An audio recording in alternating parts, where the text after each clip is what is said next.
আজকের গল্প যোগ্য অযোগ্য। কাহিনী সুব্রত নাগ। গল্প পাঠে এবং সমগ্র পরিচালনায় আমি শুভাশিস। গল্প যোগ্য অযোগ্য। চাকরিটা হঠাৎ করেই চলে গেল প্রকাশের। অবশ্য হঠাৎই বা কেন, এরকম যে হতে পারে গত কয়েক মাস ধরেই তো আজ পাওয়া যাচ্ছিল। চাপা একটা অস্বস্তি অনবরত পাক খেতে খেতে ফেনিয়ে উঠছিল মাথার মধ্যে। খবরের কাগজ, সোশ্যাল মিডিয়া, চায়ের দোকান, মাছের বাজার, সর্বত্রই প্রশ্নটা ঘুরছিল লোকের মুখে মুখে। সত্যি কি বাতিল নাকি মাফ? বাতিল হলে কি মুড়ি মিছরি সবই বাতিল? লোকজনের সঙ্গে কথা বলতে গেলেও স্বতন্ত্র থাকতো প্রকাশ। এই বুঝি অনিবার্য প্রশ্নটা ধেয়ে এলো, মাস্টার মশাই আপনার চাকরিটা থাকছে তো? কাল সারা রাত ঘুম প্রায় আসেনি প্রকাশ আর ও স্ত্রী অহনার চোখে। বেডরুম লাগোয়া এক ফালি ছোট্ট বারান্দায় দুটো চেয়ারে অনেক রাত অবধি জেগে বসেছিল দুজনে। আচমকা সন্ধেবেলা হানা দিয়েছিল কাল বৈশাখী। একরাশ ধুলো বালি আর শুকনো পাতা উড়িয়ে ঝোড়ো হাওয়ায় ঝাপটা মারছিল দরজা জানলায়। সঙ্গে দোসর হয়েছিল মেঘ ভাঙা বৃষ্টি। ঝড় আর বৃষ্টিকে দমকে গোমসানি গরম গেল কমে। একসময় মেঘের স্তর ফাটিয়ে দশমী বা একাদশীর চাঁদ উকি মারে। হালকা কাঁপন তুলে খোলা জানলা দিয়ে জলো বাতাস ঢুকে ঘরময় ঘুরে বেড়াতে থাকে। আরামে বিছানায় শুতে না শুতেই রিজু আর রিনি ঘুমে কাদা। মশারি টাকিয়ে কোণগুলো ভালো করে গুজে বারান্দায় এসে অহনা দেখে প্রকাশ একটার পর একটা সিগারেট খেয়ে যাচ্ছে। সে বলে, আজ কিন্তু বড্ড বেশি খাচ্ছ। প্রকাশ বলে, কি করবো বলো, ধোয়ার গন্ধে টেনশন যদি কমে। অহনা বলে, কি ছেলে মানুষই করছো বলো? প্রকাশের ঠোঁট থেকে সিগারেটটা টেনে গ্রিলে ঘষে নিভিয়ে দেয় অহনা, তারপর ছুঁড়ে ফেলে দেয় বাইরে। অবাক হয় প্রকাশ। সবে ধরিয়েছিলাম ফেলে দিলে? হ্যাঁ দিলাম। মৃদু ঝাঁজ অহনার গলায়। শরীরের তো 12টা বাজবে, খামোখা টেনশন করে। হ্যাঁ খামোখা? খামোখা মানেটা কি? খামোখা টেনশন করছি আমি? এক মুহূর্তের জন্য প্রকাশের চড়া গলা নিস্তব্ধ মাঝরাতকে চিরে দেয়। পরক্ষণে অবশ্য সামনে নেয় প্রকাশ। চাপা গলায় বলে, কাল থেকে হয়তো জীবনটাই উলটপালট হয়ে যাবে আমাদের। নিশ্চিত শব্দটাই হয়তো জীবন থেকে মুছে যাবে এরপর। আর তুমি বলছো খামোখা টেনশন করছি? প্রকাশকে শান্ত করার জন্য প্রকাশকে শান্ত হওয়ার সময়টুকু দেয় অহনা। তারপর বলে, টেনশন হওয়াই তো স্বাভাবিক, কিন্তু টেনশন করে কি কোনো সলিউশন বেরোবে কি? আর তুমি একা নও, হাজার হাজার ক্যান্ডিডেট তো রয়েছে। হ্যাঁ তা রয়েছে। অহনার কথাটা লুফে নেয় প্রকাশ। হ্যাঁ, তারাও হয়তো আমাদের মতো রাত জাগছে। প্রতিবেশী বিকাশ বাবুদের বাড়ির আম গাছে দুটোতে এবার প্রচুর মুকুল ধরেছে। থেকে থেকে হালকা হাওয়া খেললে মায়াবী গন্ধের আবেশ নাকে ঝাপটা মারে। অবশ্য আজকে ঝড়ের দাপটে কতগুলো আর অবশিষ্ট আছে কে জানে। হালকা একটা হাসি বোধহয় ফুটেছিল প্রকাশের মুখে। অবাক হয়ে অহনা বলে, হাসছ যে বড়? আনন্দ বা হাসছি? আনন্দ কিংবা খুশিতে নয়। মাথা নাড়ায় প্রকাশ, বলে, হাসছি সন্ধ্যাবেলার কাল বৈশাখীর কথা ভেবে। 15-20 মিনিটের একটা স্পেলে তাণ্ডব চালিয়ে কিভাবে তছনছ করে দিয়ে চলে গেল। অহনা স্বামীর কথার দিশা না পেয়ে বলে, হ্যাঁ কালবৈশাখী ঝড় তো এমনই হয়। হ্যাঁ, ধরো ধরো যদি এইরকমই একটা কালবৈশাখী কাল দুপুরে আমাদের উপর আছড়ে পড়ে, থেতলে দেয়, উপড়ে ফেলে দেয় আমাদের আনন্দ, হাসি, আশা, আকাঙ্ক্ষা, শখ, আহ্লাদ, বর্তমান ভবিষ্যৎ সব কিছু। আজকের প্রাকৃতিক কালবৈশাখী আগামীকালের সামাজিক আর মানসিক কালবৈশাখীর পূর্বাভাস নয় তো? না না, অহনা বোঝাতে চেষ্টা করে। ওভাবে ভাবছো কেন? কালবৈশাখী ঝড় বেশিক্ষণ থাকে না, এইভাবেও তো ভাবতে পারো। দেখো না, এখন আকাশ একদম পরিষ্কার, ঝড় মেঘ বৃষ্টি কোনো কিচ্ছুর চিহ্ন নেই। মাথায় উঁচু করে তাকায় প্রকাশ। সত্যি, এক ছিটে মেঘও আকাশের এই প্রান্ত থেকে ও প্রান্ত পর্যন্ত কোথাও নেই। অর্ধগোলাকার চাঁদটা বীর দর্পে আকাশময় রাজত্ব করছে। অকৃপণ জ্যোৎস্নার ফালি জানলা আর মশারির ফাঁক গলে রিজু আর রিনির মুখের ওপর পড়েছে। কি নিশ্চিন্তে ঘুমোচ্ছে ওরা। পশ্চিম দিকের কাঠা দশেক নিচু ঘাস জমি এখনো ফাঁকা। জমে থাকা জলে স্বরের মতো ঘন জ্যোৎস্না নেমে এসেছে। অহনা প্রকাশের পিঠে হাত রাখে, বলে, এবার শুভি চলো, রাত 1:30 বেজে গেছে। হ্যাঁ চলো। উঠতেই যাচ্ছিল প্রকাশ, কিন্তু হঠাৎ মনে হলো একটা জরুরি প্রশ্ন, হয়তো সবচেয়ে জরুরি এই মুহূর্তে অহনাকে করা দরকার। দুহাতের আলতো টানে স্ত্রীকে নিজের দিকে ফিরিয়ে জিজ্ঞেস করে প্রকাশ, তুমি তো অন্তত বিশ্বাস করো যে আমি সত্যিই যোগ্য? মুখ তোলে অহনা, তারপর অদ্ভুত গলায় প্রশ্নটা প্রকাশের দিকে ফিরিয়ে দেয়। তুমি নিজে জানো তো তুমি সত্যিই যোগ্য কিনা?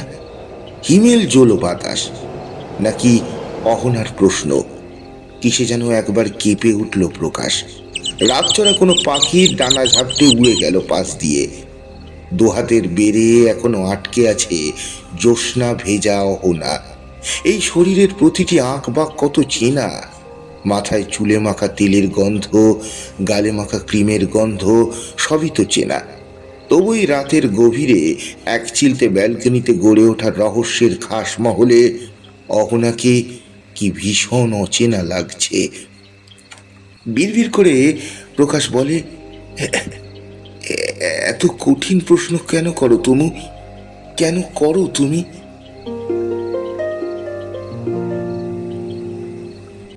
স্কুলে 9বির ক্লাস টিচার প্রকাশ। রোল কল শেষ করে ইংরেজি কবিতার বই টেনে নিয়ে সবে জিজ্ঞেস করেছে, যে পোয়েমটা কাল পড়ানো হয়েছে তার সারমর্মটুকু কে কে বলতে পারবে?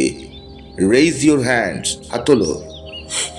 কোনো হাত ওঠার আগেই প্যান্টের বা পকেটে রাখা ফোনটা বেজে উঠল। সচরাচর জরুরি ফোন ছাড়া ক্লাসে ফোন কল রিসিভ করে না প্রকাশ। মোবাইলটা বার করে দেখে ক্লার্ক বিনয়ের ফোন। ধরবো না করেও ফোনটা রিসিভ করে প্রকাশ। আর করতেই ওপাশ থেকে হাউ মাউ করে বলে ওঠে বিনয়, সর্বনাশ হয়ে গেছে প্রকাশদা, সর্বনাশ হয়ে গেছে। ভার্ডিক্ট দিয়ে দিল কোর্ট, ভার্ডিক্ট দিয়ে দিয়েছে কোর্ট। কি কি রায় দিয়েছে কোর্ট?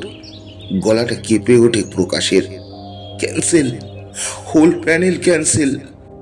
বিনয় যেন আর্তনাদ করে ওঠে, আমি, আপনি, নিহারদা, সবার চাকরি বাতিল। আর কিছু হয়তো বলতেই যাচ্ছিল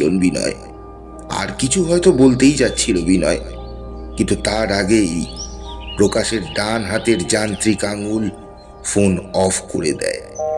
মুহূর্তের জন্য মনে হলো চারপাশটা যেন একবার দুলে উঠল। ঝাপসা হয়ে গেল দৃষ্টি, হালকা হয়ে গেল বুকের ভিতরটা। 2-3টে বিট পরিষ্কার মিস করলো হার্ট।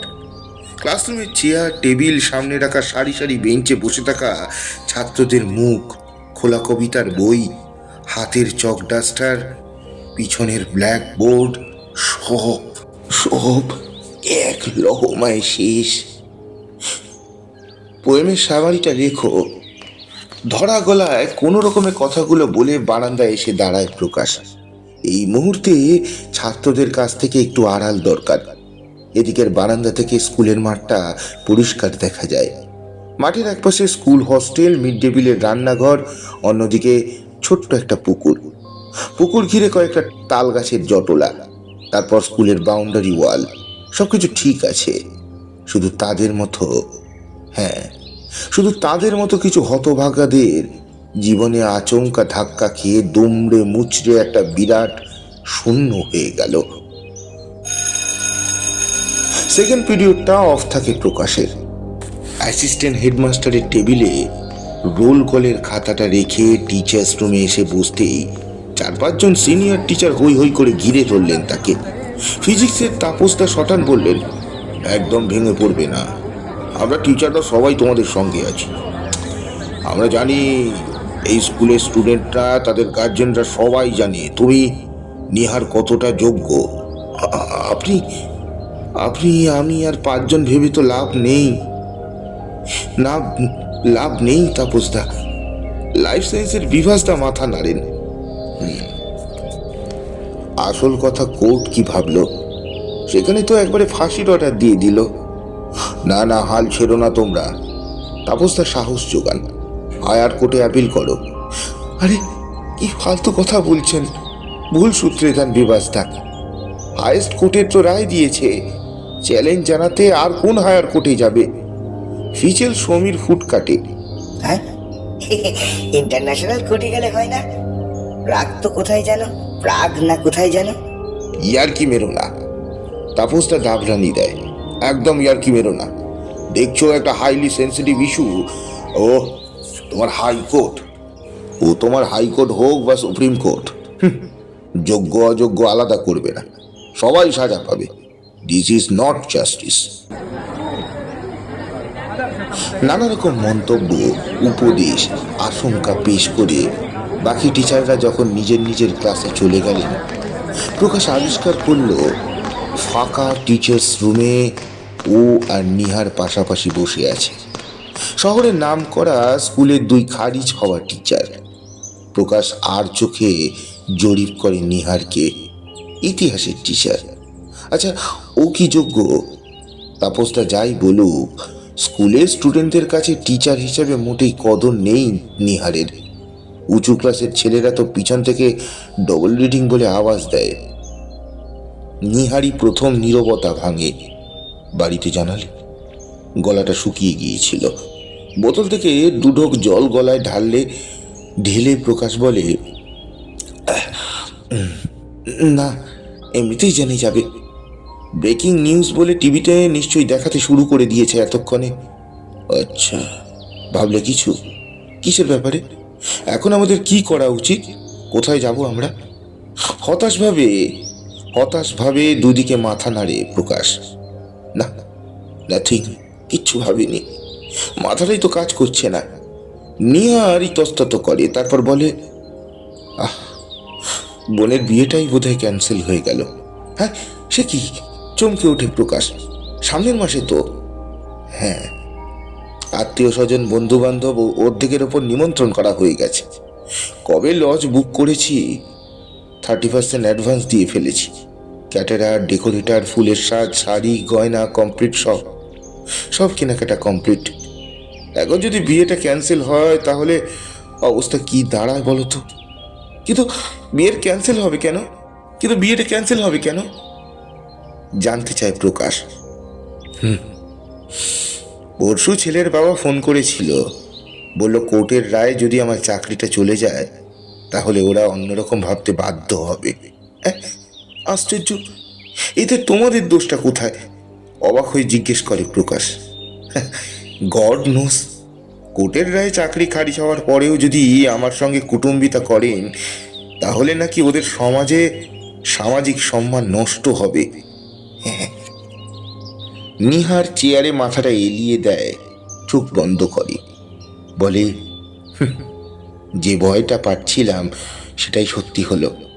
এই দেখা, এখন নিজেকে সামলাবো না বোনটাকে সামলাবো? এই বাজারে এতগুলো টাকা ইনভেস্টেড হয়ে আছে। মাথাটা দপদপ করতে শুরু করে প্রকাশের। ইদানিং এই উৎপাতটা শুরু হয়েছে। প্রচন্ড টেনশন হলে মাথা জুড়ে টাকটু ঘোরার নাচন শুরু হয়। মাইগ্রেন বোধ হয়। নিহারের মতো বোনের ঝামেলা হয়তো নেই প্রকাশের, কিন্তু হাউস বিল্ডিং লোন আছে, প্রতি মাসে 20,000 টাকা ইএমআই কাটে, বাচ্চা দুটোকে নামি ইংলিশ মিডিয়াম স্কুলে ভর্তি করেছে।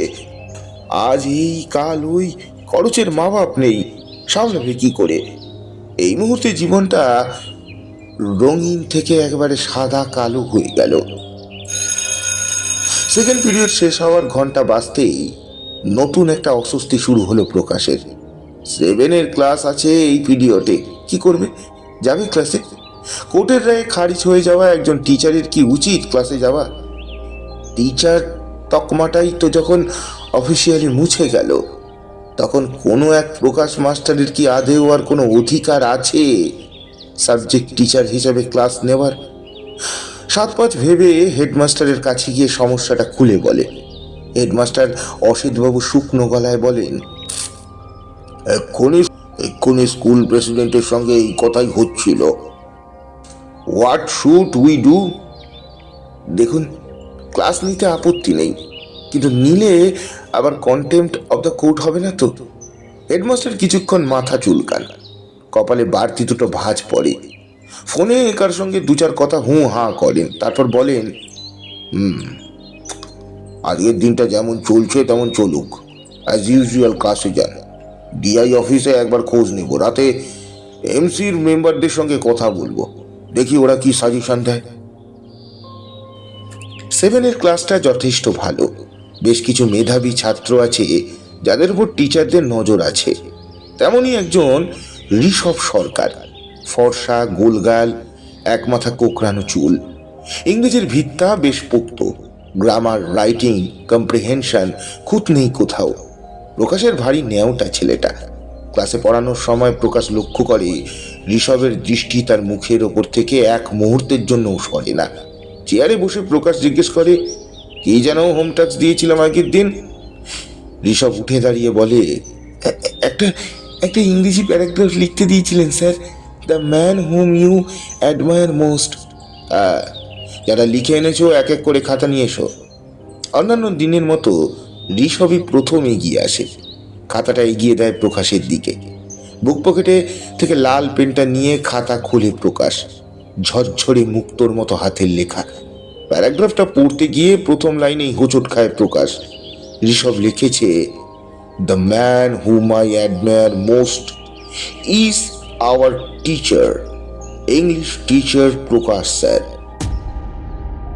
চমক নয়, যেন বিছের কামড় কিংবা সাপের ছোবল খায় প্রকাশ। মোস্ট অ্যাডমায়ারেবল ম্যান কিনা খারিজ হয়ে যাওয়া প্রকাশ স্যার। সব জেনে শুনে ব্যঙ্গ করছে না তো ছেলেটা? নাকি নাকি সত্যি ওর মনের মধ্যে জমে থাকা শ্রদ্ধার প্রতিফলন? দ্রুত প্রকাশের চোখ চলে যায় পরের লাইনে। লিখেছে, he is a very amicable and respected teacher. অসহ্য লাগে প্রকাশের। ঋষভ নিজেও না করলেও রেসপেক্টেড শব্দটা যেন একরাশ ঘৃণা আর ব্যঙ্গ ছুড়ে দিচ্ছে ওর দিকে। দ্রুত বাকি অংশ চোখ বোলায়। দুটো স্পেলিং মিস্টেক আছে। লাল পেনটা দিয়ে কারেকশন করতে গিয়েও থেমে যায় প্রকাশ। একজন বাতিল টিচারের কি এখতিয়ার আছে লাল কালি দিয়ে ছাত্রের খাতা কারেকশন করার? লেখাটা ঠিক আছে স্যার? ঋষভ জানতে চায়। প্রকাশ কোনো মতে বলতে পারে, সত্যিকারের কোনো মহাপুরুষ সম্পর্কে লিখিস কেমন, আমাকে নিয়ে নয়। কেন স্যার? থমকে যায় প্রকাশ। কি উত্তর দেবে ও? কাল রাতে অহনার প্রশ্নের চেয়েও কঠিন প্রশ্ন। অস্বস্তি হচ্ছে প্রকাশের, গুমোট লাগছে ভীষণ। মাথার ওপর মানধাতা আমলের ফ্যানটা আপ্রাণ ডানা ঝাপটালেও হাওয়া নামছে সামান্যই। দেবশিশুর মতো অপার্থিব সারল্য নিয়ে দাঁড়িয়ে আছে যে নিষ্পাপ কিশোর, তাকে কি জবাব দেবে ও? হ্যাঁ, চোখ না তুলেও প্রকাশ বুঝতে পারে শুধু ঋষভ নয়, গোটা 7A তাকিয়ে আছে তাদের ইংরেজি স্যারের দিকে। কি অসহ্য তাদের সারল্য আর বিশ্বাস। ঘন্টাটা পড়লেও যে বেঁচে যেত প্রকাশ। আর চোখে একবার হাত ঘড়ির দিকে তাকায়। এখনো 12 মিনিট বাকি। অন্তহীন এই 12টা মিনিট কিভাবে কাটাবে সে? আরো 2-4 জন ছাত্র খাতা নিয়ে রেডি। ঋষভের পরে তারাও আসবে দেখাতে। ঋষভের মতো তারা যদি একই কথা লেখে, রেসপেক্টেড, লার্নেড, অনারেবল, প্যারাগ্রাফটার মধ্যে এই শব্দগুলো যদি আততায়ীর হিংস্র ছোড়ার মতো ঝকঝক করে, আচমকা হিম শীতল ভয়ের স্রোত শরীর জুড়ে বইতে শুরু করে প্রকাশের। বিশ্বাস নেই এদের, কোথায় কতটুকু বলতে হবে সে জ্ঞানও নেই। এদের মতোই কেউ একজন সেই অমোঘ তীক্ষ্ণ প্রশ্নটা ছুড়ে দিয়েছিল, না রাজা, তোর কাপড় কোথায়? বলা যায় না, আজ হয়তো ঋষভ কিংবা ওর বন্ধুদের মধ্যে কেউ হঠাৎ জিজ্ঞেস করে বসলো, স্যার আপনি যোগ্য তো? তখন তখন তখন সমাপ্ত। গল্পটি আপনাদের কেমন লাগলো অবশ্যই জানাবেন। গল্পটি ভালো লাগলে লাইক, কমেন্ট, সাবস্ক্রাইব ও শেয়ার করে আমাকে সাপোর্ট করতে ভুলবেন না। নমস্কার।